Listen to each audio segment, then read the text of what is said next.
Hi guys, my name is Juan, and I'm just going to show you guys how to make an Alfredo sauce that I learned a long time ago that my kids and my wife and everybody loves. First thing is you're going to want to have all your herbs.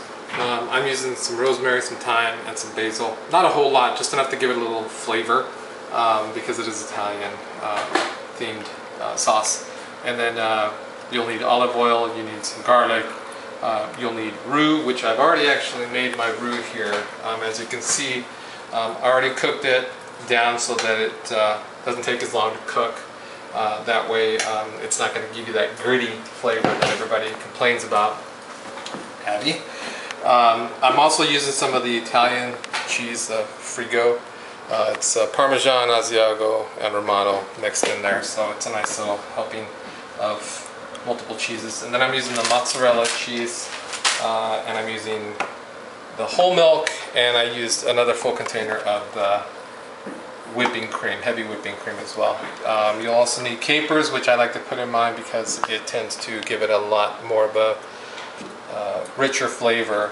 Just a little bit of bitterness, but I think it really helps complement the creaminess of the sauce. So first off is I've got a big pot here. I like to use stainless steel because the stainless steel always works better to keep higher heats, and it actually works better with the sauteing of the garlic and the herbs and you know, the capers. So I already have some oil in there, and I have about maybe 3 tablespoons in there of oil, and then I just let it sit on there. Let it come to really high heat. You'll start to notice that the oil's getting hot when you can actually look at the pan and you can see it moves around almost like water in there as opposed to a thicker consistency. Once that's heating up, and you can actually just put your hand over and you'll feel the heat in there, I'll throw my garlic in there. And I like to go heavy in the garlic. I'll go right around 2 of these soup spoons in there, 2 to 2.5, even 3 if you like lots of garlic. Which everybody in our house likes lots of garlic. So it's heating up, and you just want to be real careful. I have an apron on because I don't want to mess up my nice Nautica shirt. It's my orange color. But once you put it in there and it's already at high heat, you're going to start to see the garlic sizzle, and that's okay because it gives off such a beautiful aroma. There's 1, 2, a little bit more. And then you want to make sure you have a spoon, something that's going to be high heat resistant, to saute that. And you can pull it off of the flame or off the heat source just to kind of make sure it doesn't burn, because you certainly don't want it to burn. If it burns, it'll completely alter the taste of your seasoning. What are you putting in there? What do you just put in there? That's all my herbs that I put in there. That'll be my basil, my thyme, and my rosemary. And as you can see, it's starting to saute. It's getting a little brown, but not overdone. I'll let it sit on that for a while. That garlic, the olive oil, and the herbs will actually bring out quite a bit of the flavoring. The aroma will make the whole house smell good. And then, of course, you have to make sure you have your wine. I use a little bit of red. People say, no, you're supposed to use white. I don't like the white. I like the red. It also gives a better flavor with the capers. I think they really complement each other. So as I'm just letting it saute, and you can actually see it starting to turn a little bit browner, but not burnt. And you just keep sauteing it, stirring it back and forth. As you're sauteing it, you'll see the garlic will start to soften up, which is key, because then you know it's tender and it's actually let out as much of the moisture that it can, and it's starting to crisp up a little. And that's when you go ahead and start adding your wine. And I'd say you could probably go with like a 1/4 of a cup, and that'll kind of make it sizzle really high and bring out more of the flavors. That makes it all bubble even more, and then re-softens the garlic and makes it really tender. And then you get this really strong, yeah, it does smell good, smell of all the herbs as well as the garlic. Some people like to put shallots in there, which is, I always say drain the liquid out of the capers. Don't leave it in there because that really is too much bitterness. So I like to drain it all out first. And since I'm making a big batch, I'm going to put this entire container in there. And what these do is, these actually will break down with all this high heat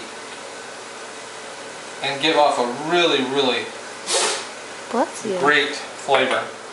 And again, I have it at high heat, and I'm leaving it at high heat for now. And I'm going to let those capers just kind of soak in there and absorb some of that fluid, the alcohol that's in there. It burns out a lot of that alcohol, but it also, like I said, it softens them up as it cooks them, and they start to fall apart. As they fall apart, they actually turn into part of the, almost an emulsified ingredient to the dish, which is what I like. So they almost look like smashed peas, but I like them because, again, they taste good. It's almost like a scampi, a shrimp scampi, or a scampi kind of flavor to it, an aroma to it.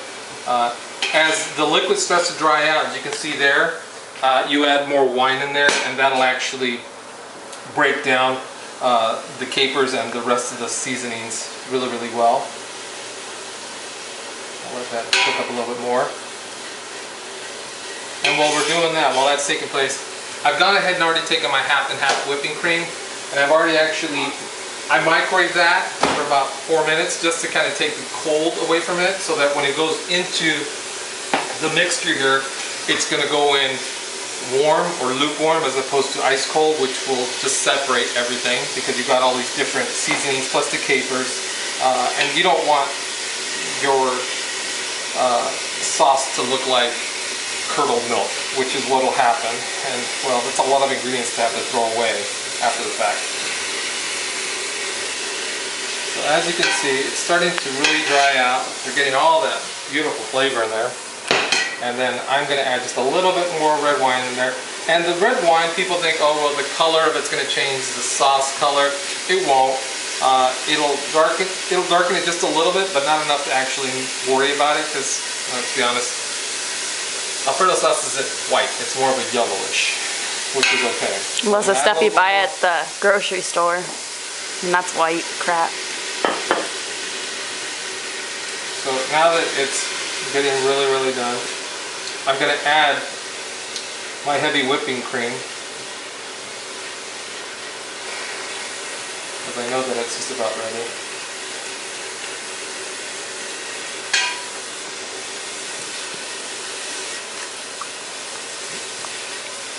Let me mix all those in.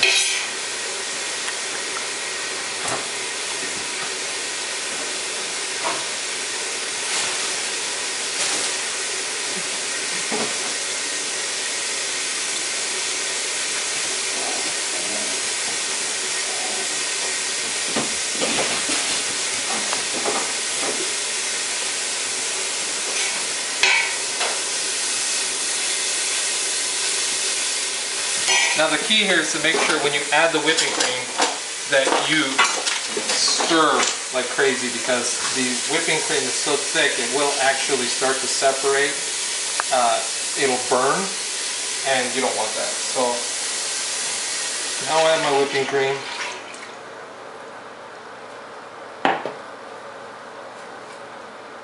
Let that sit in. Then I'm going to take my whole milk here. You can use half and half, you can use whole milk, you can use regular creamer, just not flavored creamer. This is still cold, so the milk is still cold, so I'm going to put it in the microwave and nuke that real quick. Then that'll heat up. Oops. And again, I'm making this for a lot of people at Dr. Flores' house, so I need to make sure I've got enough for everybody. So while that's cooking, let's clean up some of this stuff here.